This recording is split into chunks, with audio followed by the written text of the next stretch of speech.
जब मैं बार बार कहता रहा आप लोगों को कि इस दुनिया में दो तरह की आबादी है या तीन तरह की आबादी है, एक राजा, एक प्रजा और एक उसकी सेना, तो आप लोग सोचते रहे होंगे कि तीन ही आबादी कैसी है, बहुत है। लेकिन अपना अपना तकाजा है, अपना अपना सिस्टम है, अपना अपना सोचने का तौर तरीका है। तो ये मेरा था, बाकी लोगों का क्या होगा, क्या सर्वे होगा, क्या आकलन होगा, सब लोग अपना अपना कर लें। लेकिन मैं आप लोगों से स्पष्ट कहना चाहता हूं कि सचमुच तीन तरह की आबादी है और उस तीन में तीन तीन तीन निकलते चले जाएंगे। ये हर क्षेत्र में होगा, हर जगह होगा। जिनमें से कुछ एक आज गिनाऊंगा, यकीनन आप लोग उसको माने ना माने, लेकिन है वो तार्किक बातें जो मैं आप लोगों से कहूंगा या बतियाऊंगा। नमस्कार, मैं अजय साहनी स्टार हूं और रियल रिपोर्टर न्यूज आपका पेज है। रियल रिपोर्टर न्यूज स्टार आपका यूट्यूब चैनल है। रियल रिपोर्टर न्यूज आपका इंस्टाग्राम भी है। आप लोग जहां चाहें वहां मुझे देख लें, सुन लें। आज बहुत वैसे खुशी हुई है, बहुत अच्छा लगा है। मैं फील्ड में निकला रहा और मैं जो है रुद्रपुर विधानसभा के अंतर्गत आने वाले, देवरिया जनपद के अंतर्गत आने वाले करौता गांव में गया था, जहां पर आप लोग देखे मैंने एक समाधि स्थल का दर्शन करवाया।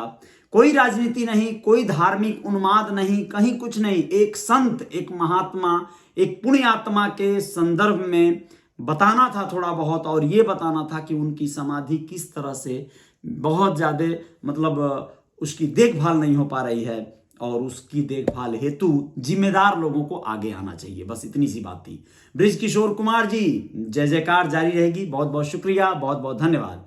जय साहनी राज आप कह रहे हैं, क्या बात है यार। अलग अलग नारा आप लोग बनाएंगे तो कैसे चलेगा, बड़ा गजब की बात है। ये मेरा रियल रिपोर्टर न्यूज का बूम माइक बड़ा अच्छा लगा है। आज मैं इसे लेकर क्षेत्र में उतरा रहा और आगे भी क्रमशः मैं कोशिश करूंगा दिन प्रतिदिन ये माइक जो है लोगों के काम आए और लोगों की समस्याएं सुनने और सरकार को सुनाने के काम आए। बहुत मजा आने वाला है। मैं हर गांव में आने वाला हूं भाई। आप लोग अगर गोरखपुर के इर्द गिर्द आपके गांव आते हैं, देवरिया जनपद में आते हों, अगल बगल के जिलों में आते हों और कोई आप लोगों को मूलभूत ऐसी समस्याएं नजर आती हो जिसका समाधान नहीं हो पा रहा है और वहां पर आप लोगों को लगता है कि मेरे जैसा कोई व्यक्ति आना चाहिए जो निष्पक्ष भाव से उन बातों को रख पावे, जिसमें बहुत ज्यादा ना आपको कोई बहुत ज्यादा अभी खतरा उठाने की जरूरत है, ना कोई मुझे खतरे में डालने की जरूरत है। हमको एक दूसरे को सहयोग करते हुए इस क्रम को आगे बढ़ाना है, कड़ी से कड़ी जोड़ना है। मैं आप लोगों को स्पष्ट करना चाहता हूं कि आप लोग मुझे संपर्क कर सकते हैं व्हाट्सएप पे 9936169772 पे, यानी 9936169772 वाले नंबर पे व्हाट्सएप करिए, फोन भी करिए और मुझे बताइए। लीगल वजह भी बता सकते हैं आप लोग कि क्यों आप बुलाना चाहते हैं एक मीडिया से जुड़े हुए व्यक्ति को। और देख लीजिएगा, स्पष्ट बताना चाहता हूं, पत्रकार नहीं हूं, रिपोर्टर, जर्नलिस्ट, जर्नलिज्म किया हुआ ऐसा कोई पत्रकार नहीं हूं, कोई सर्टिफिकेट लिया हुआ, तमाम ब्रांड लिया हुआ नहीं हूं भाई। मैं सोशल मीडिया का इन्फ्लुएंसर हूं। सोशल मीडिया पे मैं एक जो है पेज चलाता हूं, real reporter news. YouTube channel है रियल रिपोर्टर न्यूज स्टार, उसी पर आप लोगों की बातें आ पाएंगी। उसे कौन कौन सुनेगा, सही में उसे निस्तारण मिलेगा कि नहीं मिलेगा मुझे नहीं पता। मैं कोशिश कर सकता हूं आपकी आवाज और अपील कर सकता हूं उस पेज से जो भी संबंधित अधिकारी गण हो, नेतागण हो, समाज सेवी हो, कि आप लोग उसे सुने और निस्तारण करें। यह प्रयास हो सकता है। तो आप लोग मुझे स्पष्ट रूप से कॉल कर सकते हैं, मुझे बुला सकते हैं, मैं आऊंगा, इसमें कोई संदेह नहीं है। बहुत दूर होगा तो थोड़ा हो सकता है बाद में आ पाऊं या ना आ पाऊं, क्षमा चाहूंगा। लेकिन यह है कि नजदीक में इर्द गिर्द आप लोग हैं, गोरखपुर जनपद में हैं, तो आप लोग बता सकते हैं। चलिए, बहुत बहुत धन्यवाद मेरे दोस्त मित्र साथी जो लोग भी इसमें देख रहे हैं। अंकित कुमार शुक्रिया आपका, वकील कुमार बहुत बहुत धन्यवाद, वकील भाई बहुत बहुत शुक्रिया। धर्मपाल निषाद जी बहुत बहुत धन्यवाद, शुक्रिया। आप तो एकदम गर्दा मचा देते हैं धर्मपाल जी। आप इतना ज्यादा सम्मान और रिस्पेक्ट कर देते हैं कि कभी कभी संदेह होने लगता है अपने आप पे कि अरे यार सही में मैं उस रिस्पेक्ट के काबिल भी हूं कि नहीं हूं, ठीक है ना। लेकिन फिर भी आप लोग कहते हैं तो मान लिया जाता है कि हाँ भाई ठीक है। मैं भी उस काबिल हूँ या मैं मतलब इस हकदार हूँ आप लोगों के इस सम्मान का। तो कोई नहीं, बहुत अच्छा लगता है, बहुत खुशी होती है। और आप लोगों के साथ जुड़ के या लाइव एक दिन भी मिस होता है तो बहुत दुख भी होता है। कल नहीं हो पाया था, लाइट का यहाँ पे कनेक्शन बड़ा गड़बड़ था और बहुत प्रॉब्लम हो गई थी लाइट की, इसलिए कल का मिस हो गया था। राहुल कन्नौजिया साहब, बहुत बहुत धन्यवाद। लव यू टू मेरे भाई, बहुत बहुत शुक्रिया आपका। तो दोस्तों, राम किशुन निषाद जी, बहुत बहुत शुक्रिया, धन्यवाद, अभिनंदन। मैं कह रहा था कि इस बात को कोई अन्यथा न लेगा, मेरे पर्सनल व्यूज़ हैं ये सब, मेरे पर्सनल इंटेंशन हैं, मेरे पर्सनल सोच हैं जिनको मैं आप लोगों को कहता हूँ, तो इसको अन्यथा कोई नहीं लेगा। इस समाज में 3 आबादी है, उस आबादी के बारे में आज मैं थोड़ा सा आप लोगों को बताना चाहता हूँ। ये बहुत इंपॉर्टेंट बातें कहने जा रहा हूँ, बहुत सारे लोगों के काम आ सकती हैं, बहुत मज़ा आने वाला है। पुष्पेंद्र रायकवार, बहुत बहुत शुक्रिया आपका, और बहुत बहुत धन्यवाद वकील कुमार, और बहुत बहुत धन्यवाद, बहुत बहुत शुक्रिया सभी मेरे दोस्त, जो भी दोस्त मित्र मुझे इस समय देख रहे हैं, सभी का अभिनंदन करता हूँ। राहुल कनौजिया भाई और यादव आकाश जी, बहुत बहुत शुक्रिया। तो मैं आप लोगों को कह रहा था कि इस देश में, इस प्रदेश में, इस दुनिया में 3 वर्ग ऐसा है जिसे आप लोग समझिए। एक तो वर्ग ऐसा है मेरे भाई कि यादव आकाश कह रहे हैं कहाँ हो भाई आप? अच्छा, मैं गोरखपुर हूं आकाश, और आप कौन हो पहले ये तो बता देना, और आप कहाँ हो ये भी बता देना। भाई मेरे, मैं गोरखपुर में हूँ, और मुझे क्या आप जानते हो और मेरे को किस रूप में जानते हो ये भी ज़रा सा क्लियर कर देना, क्योंकि बहुत सारे लोग बड़ा अपने अपने तरीके से रूप बना लिए हैं मेरा, तो मतलब जानना ज़रूरी है, ठीक है। तो बहुत बहुत धन्यवाद। मैं ये कह रहा था कि 3 जो वर्ग है वो ये है कि एक है बहुत ज़्यादा गरीब आबादी, राजा प्रजा और सेना कहता था ना, तो उसी के अकॉर्डिंग है। एक बहुत गरीब आबादी है और एक बहुत अमीर आबादी है इस देश में, इस प्रदेश में, इस दुनिया में। एक बहुत गरीब, एक बहुत अमीर, और एक बीच में है, वो न गरीब है न अमीर है, लेकिन उसके पास तकनीकी है, उसके पास टेक्निक है, टेक्नोलॉजी है। अब उस टेक्नोलॉजी वाला जो आबादी है वो थोड़ी सी है, थोड़े से लोगों की, ब्रेन वाला, दिमाग वाला लोग है वो लोग, वह लोग, और उनसे थोड़ी सी मतलब कम आबादी कह लो। देखो, अमीर से मतलब मेरा था वो मध्यम वर्गीय वाला अमीर नहीं, मतलब गरीब से मतलब, गरीब मतलब एकदम पुअर, बहुत मतलब नीचे वाला तबका। अमीर से मतलब था जो एकदम हाईएस्ट, जो 2% 5% में आते हैं वो अमीर नहीं, जो बिल्कुल 30% की रेशियो में आते हैं, यानी अच्छा खासा उनका लगभग एक इनकम है, उनका 2-5 लाख रुपया इनकम है हर महीने का, किसी का 1 लाख है इनकम, किसी का 5 लाख है, किसी का 10 लाख है, बिजनेस व्यवसाय है, अधिकारी हैं, बड़े अधिकारी हैं, ओहदेदार हैं। तो ये जो मीडियम वाला है लोग, जो लोग अच्छा खासा इनकम वाला लोग है, ये लोग अपना इन्वेस्टमेंट कहां करें? कई बार वो लोग इतना ज्यादा इन्वेस्ट कर चुके होते हैं जमीनों में, कारोबार में, अलग अलग क्षेत्रों में, कि वो अपना अगला इन्वेस्टमेंट कहां करें वो सटीक तरीके से सोच ही नहीं पाते हैं। उनके पास एक्स्ट्रा पैसा होता है, वो चाहते हैं कि कहीं कोई प्रपोजल आए और वो उसे अपने पैसे को निवेश कर सकें सही जगह पर। बहुत सारे लोग हैं, बहुत सारे ऐसे लोग हैं जिनके पास जब सिस्टम बनता है ना मेरे भाई, यानी एक कहावत है कि जब दुख आएंगे आपके जीवन में तो चारों तरफ से दुख आएंगे। ये मतलब एक ह्यूमन नेचर है, प्रकृति का कुछ सिस्टम है। जब तकलीफें आएंगी तो चारों तरफ से आएंगी, और जब खुशियां आएंगी, वैभव आएगा, धन आएगा, तो वो भी चारों तरफ से आएगा। ये टाइम स्लॉट होता है, समय का तकाजा और सिस्टम होता है लोगों के साथ। तो ये जो पैसे आ रहे हैं, जिनके पास आय का स्रोत बन गया है, जिनका सुव्यवस्थित हो गया है कारोबार, नौकरी, बैंकॉक, थाईलैंड का, वो एकदम सुव्यवस्थित हो गया, वो वर्षों वर्ष के लिए उनका आते ही जा रहा, आते ही जा रहा। जब तक वो स्ट्रगल कर रहे थे, बाकी एक बार शुरू हो गया, कैश फ्लो कोऑर्डिनेट शुरू हो गया, तो फिर वो रुक नहीं रहा है, वो आ रहा है, बढ़ते जा रहा है, बल्कि रुपया रुपये को खींच रहा है, रुपया रुपये को खींच रहा है। ये सुने होंगे आप लोग, देखे भी होंगे अपने गांव में, अपने अगल बगल पड़ोस में, शहर में, हर जगह देखे होंगे। तो ये जो पैसे जिनके पास हैं और उनके पास ऑप्शन नहीं है कि वो लगाएं कहां, तो आप लोगों को बताना जरूरी है कि उन्हीं लोगों को ऑप्शन देने के लिए बहुत से ऐसे लोग हैं इसी समाज में जो वो ब्रेन वाले, दिमाग वाले हैं। उन लोगों ने कोई ना कोई कॉन्सेप्ट बना दिया है। किस तरह का बनाया है भाई? कुछ लोगों ने ऑनलाइन बना दिया है, ऐसे कुछ पोर्टल बना दिया है जिस पर वो लोग पैसे लगाते हैं, पैसे से पैसे प्लस होते हैं, इन्वेस्टमेंट होते हैं, बैंक हैं, इंश्योरेंस सेक्टर हैं, कोई क्रिप्टो सेक्टर है, कोई शेयर मार्केट है, कोई और भी तमाम, आजकल तो यहां तक कि जुआ खिलाने खेलने जैसा भी तमाम ऐप और एप्लीकेशन बन गए हैं। आप लोग देख ही रहे हैं, जंगली रमी, ये वो दुनिया भर का बन गया है ना। तो ये जो दिमाग वाले लोग हैं ना, ऐप बनाना, वेबसाइट बनाना, तेज तर्रार डिजिटल मतलब लेवल पे बहुत क्रांति हुई है ना। इंटरनेट के आने के बाद से बहुत सारे लोग जो है इस पर मोबाइल, हाथों हाथों में एंड्रॉइड और फोन और लैपटॉप, ये सब बहुत इजी हो गया है। तो इस पर बहुत ज्यादा काम करने वालों की संख्या भी बढ़ गई है।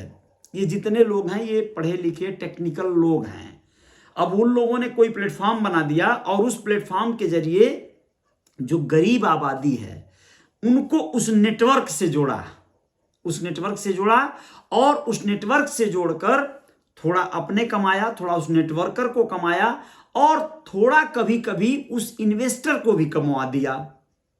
लेकिन अगर वो इन्वेस्टर का कई बार, मान लीजिए कि इन्वेस्ट किया हुआ जो पैसा है वो किसी भी वजह से कहीं अगर वेस्ट हो गया, वेस्ट नहीं वेस्ट हो गया, डूब गया, लॉस हो गया, तो आप लोग ये जान लीजिए कि वो वैसा कॉन्सेप्ट बनाए हैं लोग, कुछ लोगों को छोड़ के, कि वो अगर कहीं डूबा तो वो जो इन्वेस्टर्स हैं उनको कोई दुख नहीं हो रहा है, कोई बहुत प्रॉब्लम नहीं हो रही है, तकलीफ नहीं हो रही है। उसका कारण है उन्होंने अपना एक्स्ट्रा पैसा जो था वो इन्वेस्ट किया था और वो इस तरह से किया था जैसे कि हाई रिस्क लेकर किया हो कि भैया वह डूब जाएगा, डूब जाएगा, आएगा तो आएगा, देखा जाएगा, या कहां करें बे, चलो यहीं कर देते हैं थोड़ा। इस तरह की सोच के साथ उन लोगों ने कर दिया था। इस तरह के कई एक कॉन्सेप्ट में बहुत सारे लोग लगे भी हैं और बहुत सारे लोग फंसे भी हैं, अगर कहा जाए तो भी कोई दिक्कत की बात नहीं है।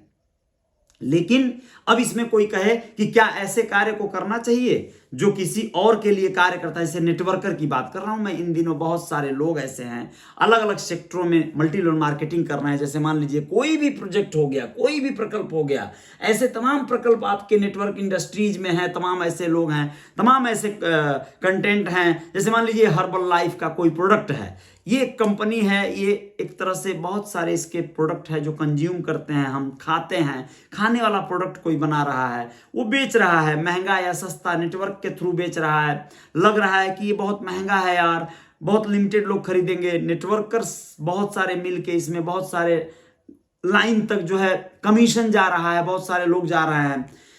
धर्मपाल जी कह रहे हैं सर मेरा 10 लाख रुपया सहारा में फंसा है, कोई उपाय नहीं मिल रहा है। 10 लाख रुपया आपका फंस गया, अच्छा कोई बात नहीं, चलिए अच्छी बात है बेसहारा आप हो गए, इसीलिए शायद 10 लाख सहारा में फंस गया आपका। आप जैसे तमाम लोगों का फंसा है, और फंसा है तो आज नहीं तो कल हो सकता है कि भाई फंसे में से निकल जाए तो आपकी तो बल्ले बल्ले हो जाएगी।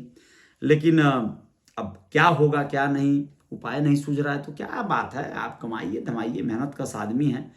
आपने सोच के लगाया था ना कि कुछ आपको लाभ होगा, लाभ नहीं हुआ तो नुकसान हो सकता है। आप लोग इस तरह के कार्य जब भी करें, या जो अमीर करते हैं, जो धनाढ्य लोग करते हैं, तो वो लोग ऐसे ही इस तरह के या किसी भी इस तरह के प्रोजेक्ट में जब काम करेंगे जहां पे आपका पैसा बहुत बढ़ने की उम्मीद में रहेगा, तो वहां घटने की भी संभावनाएं रहेंगी, तो उसको भी आप लोग फेस करिए, उसको भी आप लोग स्वीकार करिए कि जो चीज बहुत स्पीड में जा रही है वो एक्सीडेंट भी कर सकती है। जो चीज एरोप्लेन है बहुत तेज चल रही है, एक्सीडेंट करेगी तो क्या होगा दुर्घटना बड़ी होगी ना। तो जो चीज स्लो चल रही है, जो जैसा रिस्क लेगा वैसा उसको फीडबैक भी मिलेगा, फायदा भी मिलेगा, नुकसान भी मिल सकता है। सहारा की बात जब करते हैं तो भाई सहारा, उसके बारे में किसी के भी बारे में मैं बहुत ज़्यादा नहीं जानता और बहुत ज़्यादा कहना भी नहीं है। बस यही कहना है कि देश में 3 आबादी जो है, एक गरीब और एक बीच में समझदार वाली। एक कहावत आप लोगों ने सुना होगा कि बुरबके के लगे रुपया रही धन रही तो धन बुद्धिमान आदमी खैले बिना नहीं मरी। ये कहावत सुने हैं? ये कहावत तभी हुआ है जब ऐसे तमाम लोग, सच भी है, बहुत से शातिर लोग, चालाक लोग सीधे साधे लोगों को, साधारण लोगों को बरगला के, बहला फुसला के गलत जगहों पे पैसा लगवाने के नाम पे खुद लूट लिया। ये गलत है, ये इलीगल है। लेकिन अगर आपको उसने सही ट्रैक बताकर, सही रास्ता बताकर, सही जगह बताकर, सही में कहीं पे पैसा लगवाया है जहां पे आपने ये अप्रूवल दिया है कि मैं रिस्क लेकर यहां पे अपना निवेश कर रहा हूं, तो फिर उसमें उसका दोष नहीं है। वो तो अपना कार्य कर रहा था, वो तो अपना एक कमीशन के लिए कार्य कर रहा था। आपको समझना होगा कि आपको क्या चाहिए था, आपको क्या चाहिए था। अब आपको कोई कह दे कि 1 करोड़ की जमीन है 10 लाख में मिल रही है, तो आपको समझना होगा, समझना चाहिए भी कि यार 1 करोड़ की जमीन है और मैं 10 लाख में क्यों ले रहा हूं, ये तो गलत हो जाएगा ना। सरकार का टैक्स भी चुरा रहा हूं, सरकार का जो उसका मालमत्ता, जो भत्ता होता है, जो भरने का, लिखवाने का जो चार्जेस होते हैं, स्टैंप ड्यूटी वगैरह, वो सब हम चुरा रहे हैं ना। तो हम कई तरह का चीजें यानी इलीगल कर रहे हैं और हम उस पर शंका नहीं कर रहे हैं, तो हम कहीं ना कहीं फंस सकते हैं। कुछ गलती हो सकती है, कुछ गड़बड़ हो सकता है। और अगर हमें कुछ उम्मीदें कोई बता रहा है, रास्ता की कोई है, एक ऑप्शन है, एक शेयर है, शेयर में आप पैसा लगाइए, वो शेयर हो सकता है 1 साल में 10 गुना रुपया हो जाए आपका। तो आप ये भी याद रखिए कि अगर कहीं नहीं हुआ तो लॉस भी हो सकता है, हो भी सकता है कि हो जाए। ऐसा बहुत लोगों के साथ हुआ है। लेकिन कुछ लोगों के साथ ये भी हुआ है कि नहीं हो, तो नहीं हो तो उसको भी स्वीकार करना होगा, उसको भी आपको समझना होगा। कभी भी आप किसी ऐसे व्यक्ति को नहीं दे सकते दोष जो आपका मीडिएटर रहा हो, क्योंकि आपका मीडिएटर किसी थर्ड पार्टी के द्वारा कन्विंस किया गया है, समझाया गया, बताया गया कि वो जो कार्य कर रहा है वो सटीक कार्य है, वो अच्छा कार्य है, वो एक नेटवर्क से जुड़ा है, उस नेटवर्क के थ्रू उसको पैसे मिलेंगे, उसकी आमदनी होगी, लाभान्वित होगा और वो सामने वाले को भी लाभान्वित करेगा। इस प्रकार वो व्यक्ति एज अ नेटवर्कर कई बार अपने दोस्तों, मित्रों, रिश्तेदारों को भी लाता है, उस फर्म से जोड़ता है। जैसे सहारा में बहुत सारे लोगों ने अपने रिश्तेदारों को, दोस्तों को, भाइयों को, यारों को, सबको जोड़ा, या बहुत सारे ऐसे फर्मों में होगा, खाली सहारा एक कोई नाम नहीं लेना जरूरी है। लेकिन अब वो अगर कहीं लॉस हुआ है तो उसे छोटे मोटे कमीशन जरूर मिले होंगे। सहारा के भी एजेंट होते थे, उनको भी कमीशन मिलता था, तो उसे कमीशन मिले होंगे। लेकिन सारी लायबिलिटी अब उस एजेंट के ऊपर थोप दे कोई, तो गलत है ना। वो तो आपका पैसा बढ़ाने के लिए आपको एक एडवाइस किया था ना, एक एडवाइजर का काम किया था। अब उस एडवाइजर को आप जो है जिम्मेदार ठहरा देंगे, ये सटीक नहीं लगता। कहीं ना कहीं वो अपने 2 पैसे कमाने के लिए बहुत सारे लोग बहुत सारा कार्य करते हैं। LIC एजेंट, LIC ठीक है, एक बड़ा फर्म है, सम्मानित फर्म है, बहुत कम आपको रिटर्न देता है आपके पैसे का, निवेश का, तो आप उसमें बिलीव भी करते हैं क्योंकि वो सरकार से अधीनस्थ है और मतलब सरकार की एक संस्था है, एक तरह की संस्था है, या कह दें कि अब कुछ दिन की मेहमान है संस्था, या कोई भविष्य में हो सकता है वो भी प्राइवेट सेक्टर में आ जाए। प्राइवेट अभी तक हुई नहीं है, जो लोग कह रहे हैं वो गलत कहते हैं। बिकी नहीं है LIC, वो सब बातें भी गलत ही हैं। LIC का कैपिटल बहुत बड़ा है, वो बहुत धनाढ़ संस्था है देश की, वह बहुत बड़े बड़े जो उद्यमी हैं देश के उनको एक साथ खरीद लेगी, इस तरह की संस्था है LIC। बहुत बड़ा एसेट है उसके पास, हर शहरों में उसकी बहुत सारी प्रॉपर्टी है, अपने खुद के उसके गेस्ट हाउस हैं, उसके जो कर्मचारी अधिकारी हैं, बहुत सारे जगह उनकी कॉलोनियाँ बसी हुई हैं। तो LIC बड़ा फर्म है, मैं बात पे बात आगे तो कह दिया। LIC और या कोई भी फर्म, कोई भी इन्वेस्टमेंट का सेक्टर पे जब कोई गरीब या साधारण लोग कार्य करते हैं, एजेंट के तौर पे कार्य करते हैं, और वह कहीं आपका पैसा फंसता है, तो आप एजेंट को बहुत ज़्यादा उत्तरदायी मत बनाइए। वो लोग अपना जीविकोपार्जन हेतु कार्य किए थे, बीच में एक व्यक्ति था या कोई संस्था थी जो उन्हें समझाकर, ट्रेनिंग देकर आप बड़े लोगों का या धनाढ्य लोगों का पैसा उसमें निवेश कराने की बात कही थी, तो उन लोगों ने कराया। लेकिन आपका दायित्व बनता है आप सोच विचार लें, जांच पड़ताल कर लें, खूब ढंग से समझ लें, तब कहीं पैसा निवेश करें आप लोग। अन्यथा कल को बहुत सारे उतार चढ़ाव आएंगे। आप भले चाहेंगे, सोचेंगे कोर्ट कचहरी करके हम जो है हम पा जाएंगे, हम पैसा निकाल लेंगे अपना। सहारा जैसा लीगल और तमाम बॉन्ड वाली कंपनी में अभी तक पैसा नहीं पा रहे हैं लोग, जो खूब एकदम टाई अप थी, खूब अनुबंधित थी, सरकार के एकदम वरदहस्त से चल रही थी, सब कुछ सही था।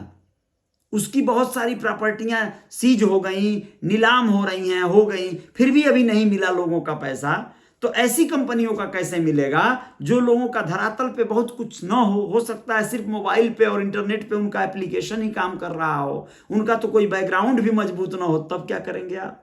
तो आपको समझना होगा उस कंपनी का इतिहास, जियोग्राफी, बायोलॉजी, सब कुछ। आप अपने एजेंट जो आपको बता रहा है, मन करे तो आप उसे सुने, अन्यथा न सुने। एजेंट का काम है, वो अपना काम कर रहा है, आप अपना कार्य करें, आप स्वयं जिम्मेदार बने। कहने का आशय साफ साफ था। एक सलाहकार के तौर पर मैं ये बातें कह रहा हूं, क्योंकि इस दुनिया में 3 वर्ग हर जगह होते चले जाएंगे। कंज्यूमर, आप समझ रहे हैं, कंज्यूमर जो सामान खा रहा है, ये सामान मैं यूज कर रहा हूं, अगर कुछ भी है ये, तो मैं इसे खा रहा हूं, तो ये कंज्यूम कर रहा हूं, मैं कंज्यूमर हो गया। लेकिन इसका निर्माता कोई है, प्रोडक्ट बनाने वाला, वो क्या कौन है? वो मैन्युफैक्चर हो गया, मैन्युफैक्चरर बना के भेज रहा है, उत्पादक।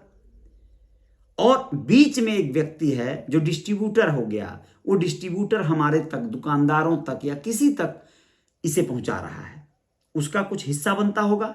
हम खा रहे हैं, खरीद रहे हैं, हमसे कुछ उसको जाता होगा, हमको लाभ मिल रहा होगा, हम किसी को बेच देंगे, बेचवा देंगे, माध्यम बन जाएंगे, हमको भी कुछ फायदा हो सकता है, हो जाए। तो कुल मिला जुलाकर ये 3 की तिकड़ी चलती रहेगी, राजा, प्रजा, सेना, ठीक है, कंज्यूमर, बीच में डिस्ट्रीब्यूटर और एक मैन्युफैक्चरर। ऐसे ही हर जगह 3 जगह, 3। एक जो है गरीब आदमी, एक अमीर आदमी, बीच में इन दोनों को बराबर करने वाला आदमी कि भैया तुम भी अमीर बन जाओ। बहुत सारे अमीरों का बहुत सारा पैसा वेस्ट पड़ा हुआ है, उसको जो है सही जगह पे लगा दो, उससे कुछ तुमको इंटरेस्ट मिल जाएगा, कुछ कमीशन मिल जाएगा, तुम भी आ जाओगे उस श्रेणी में। तो वो 5% की आबादी जो अमीरों की है, उस लॉबी में आने के लिए बड़े संघर्ष हैं, बड़े उतार चढ़ाव हैं। जितना कोई संघर्ष करेगा, जितना कोई रिस्क लेगा, वही कुछ कर पाएगा, कुछ स्पेशल। बाकी आम जिंदगी जीते जीते तो मर जाना बहुत सारे लोगों का काम है, और बहुत सारे लोग यही करते हुए चले जाएंगे इस दुनिया से। आए हैं, सामान्य जीवन जिएंगे ना भैया, ना भैया, अरे भैया केहू कराए ना भैया, हम तो कान पकड़ते हैं भैया, झूठ साथ से बहुत दूर रहते हैं भैया, हम तो भैया ये करते हैं, वो करते हैं, सीधे साधे बहुत। तो वो बस सीधे साधे खत्म हो जाएंगे। अब देखो आप लोग उदाहरण, कई लोगों को देख लो, मनीष कश्यप जेल में ढूका, बहुत सौ आंदोलन है, 30 मार्च फलाना मार्च, 23 मार्च को हाई बंद, हाउ बंद, वो निकलेगा, वो नेता बनेगा। अब वो नेता बन के जो है कोई पार्टी से टच हो गया, सही पार्टी मिल गई, टिकट फिकट कुछ दे दिया, चुनाव उनाव हारा 2-1 बेर, फिर नगारा, फिर जीता हारा, उसमें लगा रहेगा। कोई फाइनेंसर मिल गया उसको, तो वो अपना चलाएगा कुछ दिन तक, हो सकता है अपनी पार्टी बना दे, कुछ भी हो सकता है, कुछ बोल नहीं सकते, हो सकता है वही उसी के पार्टी में आ जाए जिसका विरोध किया है, जिसका विरोध करके वो गया है जेल, उसी के पार्टी में शामिल हो जाए, उसी उहे कल तेजस्वी को बोलने लगे, बहुत बढ़िया तेजस्वी भाई हमारा, बहुत भाई है मेरा भाई। हो सकता है भाई, कुछ भी हो सकता है। तो ये रिस्क लेने जैसा होता है। जो भी इस दुनिया में एक्स्ट्रा ऑर्डिनरी कुछ करेगा, वो तो भाई उसकी जय जयकार होनी है। जो साधारण जीवन जीते हुए अपनी जय जयकार बस अपने घर परिवार में कराते हुए, हुक्म चलाते हुए, बच्चों को डपटते हुए, डांटते हुए, डौंकते हुए, लड़कियों को, है ना, शादी ब्याह करके उनका शादी समय से निपटा दिया, बेटों को जो है बहू ला दिया, बहुओं से जो है खूब पूड़ी पकवा पकवा खा रहा है, मोछ पर घी लगा रहा है ना, रिटायरमेंट हो गया, मेहरारू उस गोड़ दबा रहा है, और बस पेंशन पा रहा है, या धंधा बिजनेस डल गया है, लड़के बच्चे चला रहे हैं, मस्त अपना एकदम लुंगी पहन के झाड़ के ताव फर्स्ट क्लास बोलेरो चाहे बुलेट लेके चल रहा है। उसका जीवन वही है, वही उसकी सीमा है, वही उसका चरम सुख है। लेकिन बहुत सारे लोग हैं, अलग अलग तरह के हैं, अलग अलग माइंड सेट हैं। अब आप लोग मेरा आशा समझ गए होंगे, बहुत सारे दोस्त मित्र, जय जयकार जारी रहेगी, जानते ही हैं। तो कल फिर कुछ नए अभियान पर निकलेंगे। वैसे तो समय और वक्त जो है बड़ा अलग तरह से आज का हो गया था, और इस बारिश से किसानों को, कुछ लोग कह रहे थे, कयास लगा रहे थे कि नुकसान भी होगा, लेकिन कुछ ऐसे लोग हैं जो लोग कह रहे थे कि इस बारिश से नुकसान नहीं होगा, बल्कि फसलों को, किसानों को और फायदा हो जाएगा, हो सकता है। लेकिन अगर ये थोड़ा ज़्यादा हो गया तो शायद गड़बड़ा जाए, क्योंकि फसलें तो पकने की कगार पर हैं। चलिए, जय जयकार होगी, आप लोग अपना ध्यान रखिएगा, जय जयकार जारी रहेगी। बहुत बहुत शुक्रिया, शुभ रात्रि, जय हिंद, जय भारत, बहुत बहुत शुक्रिया।